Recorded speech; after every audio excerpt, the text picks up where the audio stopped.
اچھا، اس معاملے میں ایک بات جو میں نے وہاں کہی کہ ہمارے ہاں شاعرانہ جو مبالغہ آمیزی ہے، یہ میری گفتگو کا حصہ انہوں نے حذف کر دیا ہے. اور میں نے ایک سنی شاعر، بہت بڑے عالم، جن کے حوالے سے آج بھی میری تقریر ہوگی خالق دینا ہال میں، مولانا محمد علی جوہر کے ایک شعر کے حوالے سے کہا کہ قتل حسین اصل میں مرگ یزید ہے، اسلام زندہ ہوتا ہے ہر کربلا کے بعد.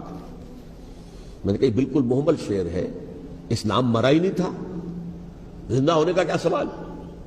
اور اگر کسی درجے میں مزمحل یا زخمی ہوا تھا تو وہ تو رہا، کربلا کے بعد بھی رہا، یزید کی حکومت بھی رہی، بنو امیہ کی حکومت بھی چلی، کوئی تبدیلی تو نہیں آئی. یہ کیا کہہ رہے ہیں؟ اسلام زندہ ہوتا ہے کربلا کے بعد. میں نے کہا اسلام مرا نہیں تھا. جیسے میں نے یہ کہا کہ ملوکیت جو ہے وہ اب شروع نہیں ہوئی، ملوکیت تو 20 برس پہلے شروع ہو چکی تھی حضرت امیر معاویہ کے. لیکن ظاہر بات ہے کہ حضرت حسن نے، حضرت حسین نے اس کو قبول کیا، اور حضرت حسین نے تو پھر 10 سال تک ولی عہدی جو تھی چاہے بیعت نہیں کی، لیکن اس کے خلاف میدان میں آ کر چیلنج تو نہیں کیا.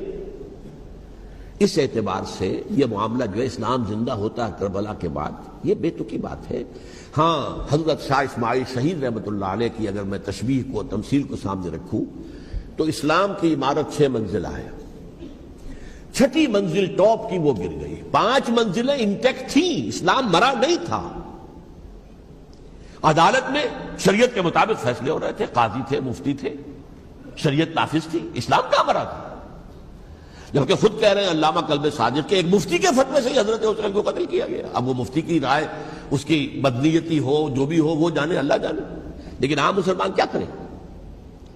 اس پہلو سے اسلام مرا نہیں تھا. ہاں، ایک منزل گر گئی تھی، وہ گری رہی، 1000 برس تک گری رہی، یہاں تک کہ آ کر مغربی امپیریلزم نے اس کے گرایا، ملوکیت کا معاملہ ختم کیا، اور وہ جبرین ملوکیت دوسری آ گئی.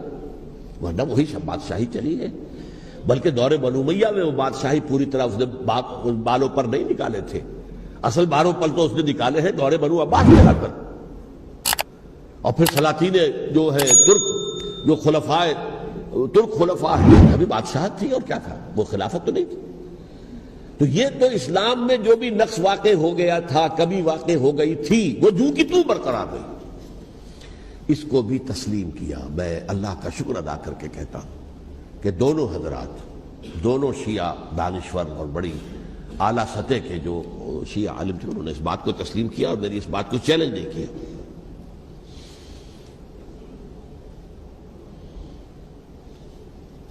اصل میں تیسری بات میں نے یہ کہی کہ دیکھیے حضرت حسین رضی اللہ تعالی عنہ کی اس شہادت کے بعد، اس کے بعد واقعہ حرہ بھی ہوا، جو واقعہ کربلا سے بھی بعض اعتبارات سے زیادہ بھیانک اور زیادہ گھناؤنا واقعہ بنو امیہ کی تاریخ ہے، جس کو لوگ جانتے ہی نہیں.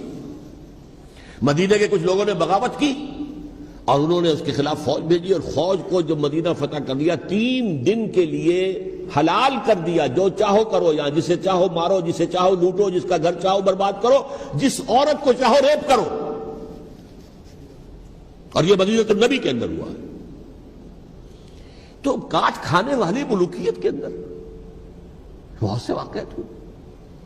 عبداللہ ابن زبیر کھڑے ہوئے، انہوں نے حکومت قائم کی تھی، لیکن یہ کہ وہ تو 6 سال کے لیے کامیاب بھی رہے، ایک حکومت قائم کی، بنو امیہ کے ہاتھ پر بیعت نہیں کی، بالآخر ان کی حکومت بھی ختم ہو گئی. پھر حضرت زید کھڑے ہوئے، انہوں نے بغاوت کی، وہ بھی ناکام رہ گئے. پھر بنو عباس میں کھڑے ہوئے حضرت نفس زکیہ، حضرت حسن رضی اللہ تعالیٰ عنہ کی اولاد میں سے، وہ بھی ناکام ہو گئے، شہید ہو گئے. پھر یہ سمجھ لیا گیا کہ اب یہ جہاں تک 6ٹھی منزل ہے وہ تو دوبارہ تعمیر نہیں ہو سکتی. یہ تو جس کی لاٹھی اس کی بھینس، جس کے پاس طاقت ہوگی اس کی حکومت ہوگی، جس کا قبیلہ زیادہ قوی ہوگا، جس قبیلے میں زیادہ عصبیت ہوگی، مضبوط ہوگا، متحد ہوگا، طاقتور ہوگا، اسی کی حکومت ہوگی. البتہ اس کے نیچے لوگوں کے اخلاق کی اصلاح کرو.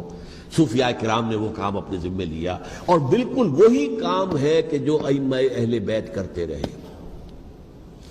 حضرت حسن کی اولاد میں پھر حضرت علی بن حسین رضی اللہ تعالی، حضرت حسین کی اولاد میں پھر امام محمد باقر، امام محمد جعفر صادق، اور اس کے بعد بھی 5 اور، کسی نے بغاوت نہیں کی. جیسے علماء کرام کام کر رہے تھے اور جیسے صوفیاء کرام کام کر رہے تھے ایسے ہی وہ مسلمانوں کی علمی تربیت، روحانی تربیت و تزکیہ کر رہے تھے. کسی نے حکومت کو چیلنج نہیں کیا. نوٹ کر لیجیے اس بات کو. حضرت علی نے بھی چیلنج نہیں کیا تھا، حضرت حسن نے چیلنج نہیں کیا، خود صلح کر لی. تو ائمہ اہل بیت جو 12 یہ گنتے ہیں، جن میں سے آخری جو ہے حضرت مہدی کو تو ابھی ظاہر ہونا ہے، ان کے عقیدے کے مطابق وہ روح پوش ہیں، وہ ظاہر ہوں گے. لیکن 11 حضرات کے بارے میں یہ کہ حضرت حسین کے سوا کسی نے بھی چیلنج نہیں کیا وقت کے نظام کو. اور حضرت حسین نے بھی اس مغالطے پر کیا کہ کوفی ساتھ دیں گے، اور یہ موقع ہے کہ یہ جو 6ٹھی منزل اسلام کی گر گئی ہے اسے دوبارہ تعمیر کر دیا جائے. انہوں نے خلافت کا دعویٰ نہیں کیا تھا، یہ انہیں عوام کو مغالطے میں مبتلا کیا گیا کہ یہ خلافت کا مدعی ہو کر سامنے آیا. جیسا کہ میں نے آپ سے کہا تھا، امیر معاویہ نے حضرت علی کے عہد خلافت میں کبھی خلافت کا دعویٰ نہیں کیا.